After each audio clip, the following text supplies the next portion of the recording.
Hello, welcome to the Working Memory Model by Baddeley and Hitch revision session. Quick disclaimer, pause if you want to read it. If not, let's get started. Okay. Oh wait, the lady didn't say that I was recording, so I'm not sure. Okay, anyways. So here, sorry about the crappy quality, but here is a picture of the working memory model. So similarly to the multi-store model of memory, we have the sensory input. And then if attention is not paid to the information, it decays. But then we have this guy and all of these things, which might look a little bit overwhelming, but I promise you it is a lot simpler than it looks. So the central executive is basically like the supervisor of these systems. These are called slave systems, the visual spatial scratch pad, sketch pad, whatever you want to call it, and the phonological loop. So it picks what is attended to and it directs the information to the slave systems. So kind of like a boss, like a conductor. Then we have the phonological loop. I was getting a bit bored when I was making this PowerPoint. It deals with auditory information, so things that you hear, and it has two main parts: the short-term phonological store or the primary acoustic store. Again, doesn't really matter. Either of those two is fine. It holds auditory memory traces that you forget very quickly if you don't rehearse them.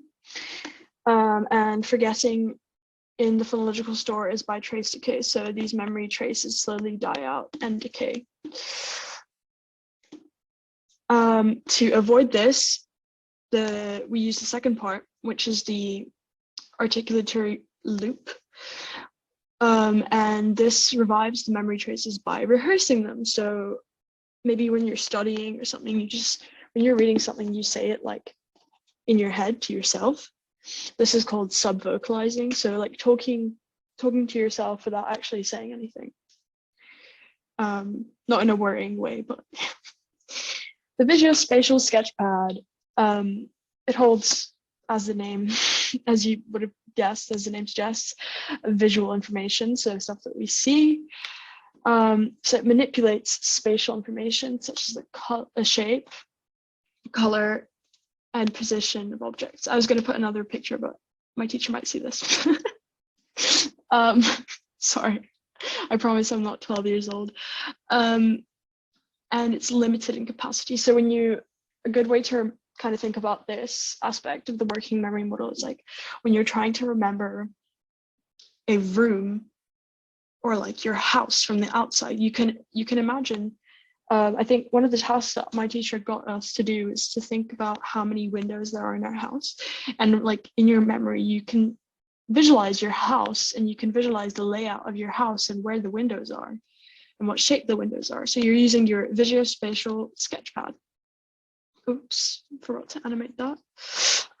So then Baddeley decided to add a component to the working memory model. This is not required for the Edexcel course, but it'll be useful in our evaluation. So, and it's not that complex. So if you notice, they added this guy, and it basically just acts as a backup store and allows communication between the long-term memory and the components of the working memory. Evaluation. Again, of the 1974 version, because that's the version that in the Edexcel spec you have to learn. So research support from Baddeley and Hitch for the dual task I never know how to pronounce this, paradigm.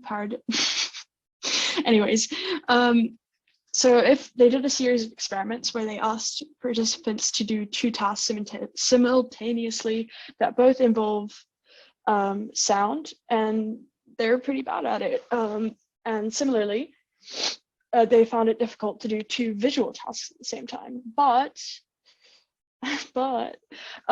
when they were asked to do a visual task at the same time as an auditory task, they could do it. So this proves the existence of the two slave systems proposed in the 1974 version of the model. There's also case study support by, I never know again, sorry for butchering any of the names, Chalice, I don't know, and Warrington, 1970. This is our KF case study. So he was, I believe, a 28-year-old male who got into a motorcycle accident and got brain damage. And his verbal information was impaired, which would be part of the phonological loop. But his visual information was largely unaffected, which would be a part of the visuospatial scratchpad, whatever, proving the existence, once again, of the separate short-term memory components. Now, this is not really like a bad thing, but in the case of evaluating the original model, you can say this as an evaluation point. It's not my favorite criticism to use, but it's quite an easy one. Like, there's no extra remembering involved. So the addition of the episodic buffer in 2000, which is actually a good thing, suggests that it's bad for the original model because it suggests that it wasn't a valid explanation. Like, the guy who made it like changed it, so the original thing obviously wasn't correct. And also low ecological validity.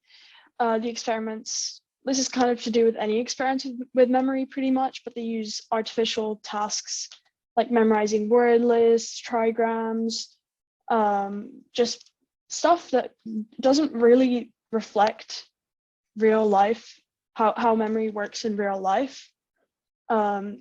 It's much more complex. So perhaps these experiments are not very valid. And that's it. Thank you for watching. Happy revision.